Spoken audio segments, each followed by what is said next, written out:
For many people, they don't really know who to turn to or who to talk to about this when their cannabis use is no longer supporting them. So that's kind of what we're going to talk about today. My name is Ariane Williams, and I've been a registered nurse for 16 years. But today I'm here to share some insights on how cannabis nurses play a role in supporting patients with tolerance breaks and cessation with curiosity, love, and compassion.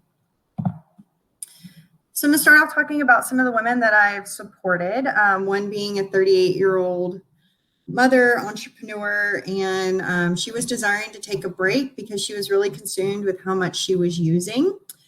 She had originally started using about 5 years ago when her daughter was diagnosed with leukemia, and it was just a really powerful tool for her to help manage all the things that were coming up, the anxiety and just the stress of all the things. Her daughter is now in remission, and over the years, like, her cannabis consumption evolved into something that is no longer supportive for her. She's spending a lot of money.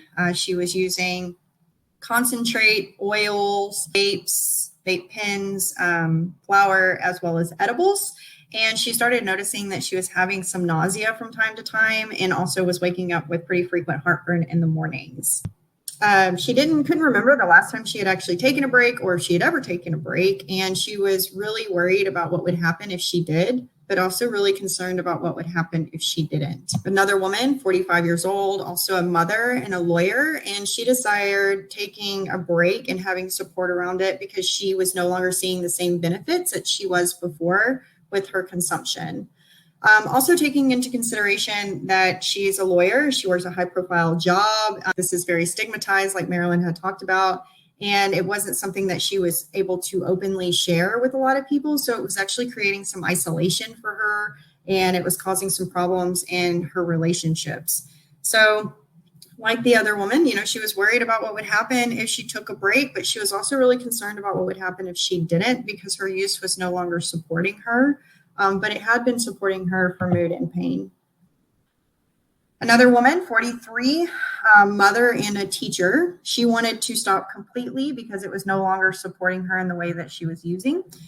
She was primarily using vape pens, concentrates, and she had started using around the time of transitioning with the divorce with her spouse, and it really helped her in multiple ways, including like with anxiety, but helping with creativity. But since then, she had really brought on some other tools and ways to balance herself, and she felt like she didn't want to use cannabis anymore. It was no longer supporting her and creating the life that she desired. So she wanted to quit completely. So, as cannabis nurses, we often teach people how to start using, and teaching them how to take breaks and how to stop completely is also just as important. Using cannabis is not a one-way street. Just because someone starts using it doesn't mean that it's something that they have to use for the rest of their life, or even that they're going to use it the same way. Some people may not really know if a tolerance break is right for them. And others are just really worried about the withdrawal symptoms that can happen. And we can really help identify, like, is this appropriate? Is it not? And support people on education on how they can support themselves. Like I said before, patients, really everybody starts using for a specific reason, whether it's medical or recreational. We all have a reason why. And somewhere along the way, some people just lose connection with why they originally started. At times, use can become habitual and unconscious and unintentional. And this isn't a problem for people until it's a problem for people. And when using consciously and intentionally, it really can help people just create lives that they're thriving in, versus being not, right? With the work that I do, specializing in like holistic health and wellness and cannabis therapeutics, as well as psychedelic integration, this is something that I talk to people about often. And so many people are just steeped in shame and guilt. So this really is a very sensitive conversation to have, and a very emotional component to talk with people about. So initiating the conversation and asking people, like, how does cannabis support you? Why did you start using in the first place? Like, what has this looked like for you over time? When did things start change? When did you notice that you were using differently? And is your use like helping you thrive in life? Is it really helping you create a life that you want to wake up to every day and that you feel good and balanced in? And if not, like, when did that change? And for some people, it changes over time. And some people, it changes really quickly. Sometimes it can be associated with an increased tolerance. But for some people, their use is just more than what it used to be, or they feel like they are dependent, or they feel like they can't really be involved in life the way that they want to. Some people have increased anxiety. They're now having depression. They're having insomnia. They're having gastrointestinal issues and things that they didn't necessarily have before.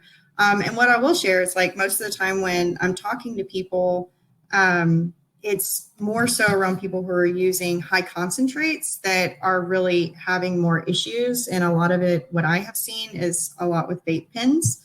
And it just becomes habitual. And then, like I said, they're not getting the benefits of it anymore. And then there's just some people who just don't want to use it, and they don't find that it's supportive, and they just want to quit. But all of these people, no matter what it is, like, have a couple of things in common. Like, the thing is that their use is no longer supporting them as it is self-identified. And they're really worried about what happens when they are to quit or take a break, and then they have withdrawals. So, withdrawal symptoms will vary from person to person. What I have seen is that it can look like, what is the physical body? How is that health? What's going on with that?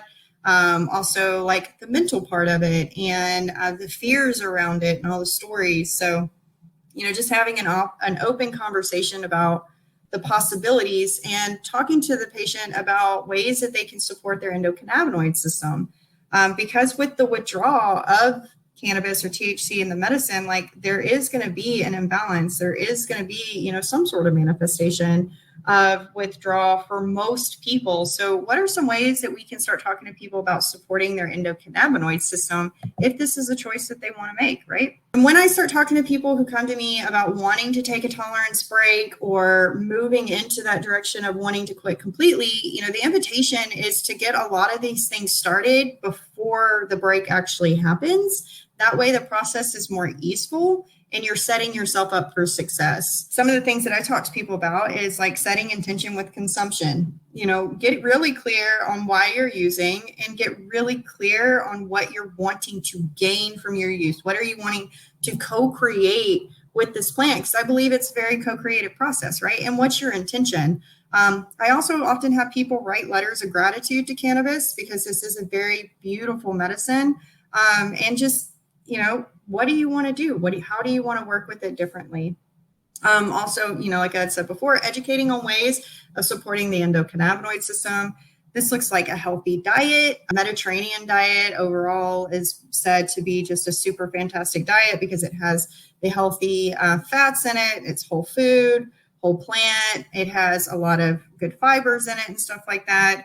But the healthy fats, like omegas and stuff, really support the nervous system, the neurotransmitters, the ECS. So kind of bringing that support on can be helpful. Exercise has been shown in research to increase anandamide, 2-AG, and BDNF. And these things are associated with antidepressive effects. So getting some sort of movement on board. In meditation and mindfulness, there was research that was done on a 4-day yoga and mindfulness retreat. They tested the endogenous cannabinoids of the participants, and all of them had an increase in anandamide, 2-AG, 1-AG, DEA, and BDNF. And these things are associated with improved sleep, with decreased anxiety, decreased depression, so these little things that maybe people can bring on board and try out to get support. Microdosing psilocybin is something that I have seen with people. It's kind of interesting because what the feedback is like whether there was an intention to really slow down or not, it's that they notice that they're not using or needing to use cannabis as frequently, because microdosing psilocybin in a way has a, relaxing the nervous system, lightening the default mode network, and allowing for just a different space of calm. So they notice that they're not smoking as much or not eating as many edibles, and something else that I've seen with people who microdose is oftentimes they also cut down on the amount that they're drinking alcohol, which is really interesting. Education around supplements or vitamins, minerals, phytocannabinoids that can be supportive. I'm all for getting as much of it in the diet as possible. And sometimes when there can be this withdrawal and this huge drop, supplementation through other things can be supportive. L-theanine is actually found in green tea, and it works with the endocannabinoid system. It's also been shown to help bring calm to the nervous system in the body without causing sedation. Magnesium is a mineral that is incredibly important to us being able to actually process our stress in our body. So if you're already depleted of magnesium, you're going to have a really hard time processing any additional stress. So certain types of magnesium have been shown in research to be supportive for relaxing the nervous system and kind of bringing a grounding to the body, and supporting the process, right? NAC, which is known as N-acetylcysteine, is derived from the amino acid cysteine.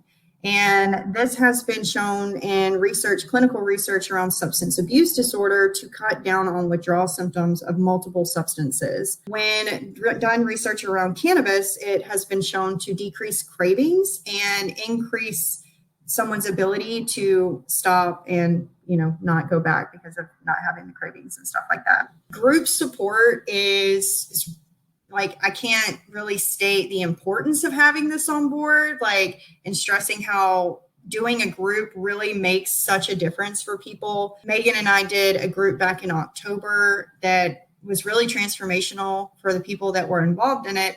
And the feedback that we got more so than anything else was the group support. Because when we can join in a commonality and see and make things normal and take some of the activation and take some of the stress or share it amongst each other, getting rid of the shame and the guilt, there can be so much healing in a group environment when people are navigating changing the way that they use cannabis. Also, the invitation is to talk with people in this process and not talk at them. Part of what I said earlier is really staying curious. Doing motivational interviewing can really be helpful because you'd be surprised how many patients probably have the solutions to their problem already. They haven't been asked the right questions to bring it forth, right? We have all of these tools. It can be really easy for us just to information dump, but bringing it back to the patient and getting curious with what practices have you used in the past that have been supportive for you? Which ones have you been curious about? Which ones are you wanting to possibly integrate? So this is a co-creative process so that they can have their part in it as well. And just bring it around full force. So to kind of go on to a continuation of the case studies, 38-year-old entrepreneur, she joined the group container back in October and was able to significantly cut down on the amount that she was using. She saved a ton of money. She was no longer using concentrates at all. I mean, outside of I think she'd use a gummy every now and then. Those are considered concentrates in Texas. But she wasn't using the full extract oils anymore. She wasn't using vape pens. She was using flour. And her gastrointestinal symptoms seemed to have resolved with her decreased use. And she just, was doing well overall. A 45-year-old woman that was a lawyer also joined the group container. She was able to cut down on her use as well. And she felt like she was able to kind of move more freely in life and didn't feel so restricted, didn't feel as isolated. And she was still using cannabis a couple of times a month, but it was primarily edibles. And one of the things that she shared is she would take an edible instead of drinking. And even though she couldn't tell people around her, what she was doing because she didn't feel safe enough to do it, she at least felt more empowered in her decision to use it and wasn't isolating or pulling away and didn't necessarily have that shame. It kind of it flipped the script for her in that way.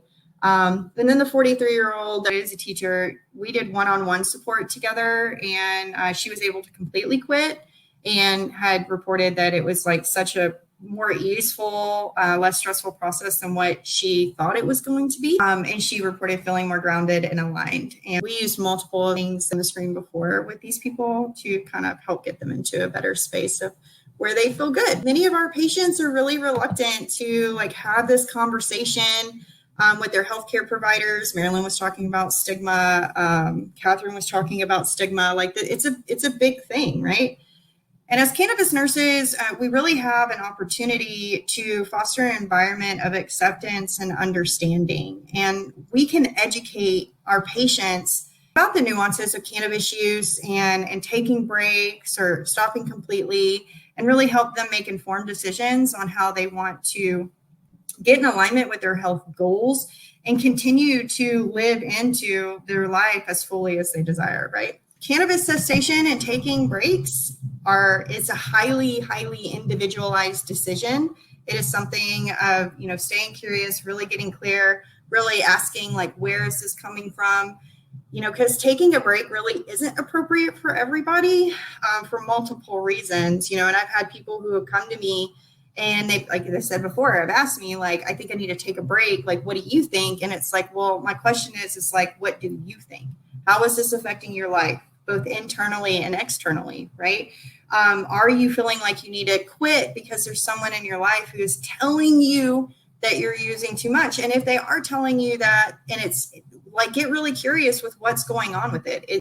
Is it like an opinion? Is this relative? Is this not? And what are some ways that you can just bring awareness around the way that you're using and some new intentions around it? I've had people who have reached out and got on a discovery call with me and told me like, hey, I just wanted to talk to you. I was going to cancel this, but I've already changed the way that I was using just because of scheduling this call, right? And just like their own awareness around things, and they were able to get more in alignment, and kind of get rid of some of the shame and the guilt and the questions around things. This is a very individualized decision. And those who choose to take the path, we can provide really beautiful, compassionate, informed support that can really shift and make a difference in their overall outcome when they're navigating this. And by embracing a holistic approach and understanding the unique challenges of each one of our patients, we can guide them towards a healthier and more balanced use of cannabis, which is going to ultimately enhance their well-being and quality of life. This comprehensive approach not only addresses the practical aspects of cannabis cessation, but also considers the emotional and psychological impacts, which is a way for us to help our patients navigate their journey with dignity and respect. So my invitation to all of you is to stay curious and always lead with love and compassion. Thank you all for watching. This has been grand to be here. I love you all.